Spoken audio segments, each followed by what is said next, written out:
আমার মাধ্যমে 1991 সালে বলিউডে পা রাখেন অভিনেত্রী মনীষা কৈরালা। তারপর মায়ানগরীর 3 খান শাহরুখ খান, সালমান ও আমিরের সঙ্গে অভিনয় করেছেন তিনি।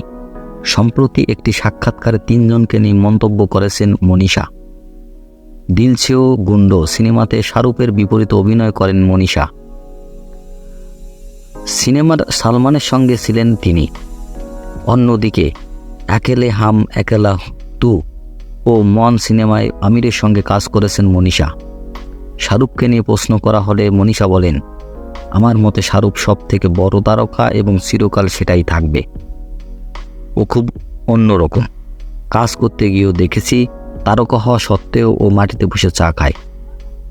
মনীষা বলেন, সফল হওয়া সত্ত্বেও যিনি মাটিতে পা রেখে চলেন, অভিনেত্রী তেমন মানুষকেই পছন্দ করেন। অভিনেত্রী আরও জানান, মাধুরী দীক্ষিতের সঙ্গে দিল তো পাগল হ্যায় সিনেমায় প্রস্তাব এসেছিল তার কাছে, কিন্তু তিনি রাজি হননি। বিগত কয়েক বছর আমির যেভাবে নিজের অভিনয়ের ধরন বদলে ফেলেছেন, সেই সঙ্গে মনীষাও বললেন 10-15 বছরের কাজ দেখে ওর প্রতি সম্মান বেড়েছে। অভিনেত্রী হিসাবে আমিও ঠিক একই রকম চরিত্রের সন্ধানে থাকি, যেখানে আমাদের দর্শক চরিত্র হিসাবে দেখতে পাবেন। অন্যদিকে সালমান যে ভালো মনের মানুষ সেই প্রসঙ্গে উল্লেখ করেন মনীষা। তিনি জানান, তার মায়ের পছন্দের তারকা সালমান। মনীষা বললেন, আমি জানি ও প্রচুর সেবামূলক কাজের সঙ্গে যুক্ত ও বহু ক্যান্সার রোগীকে সাহায্য করেছেন।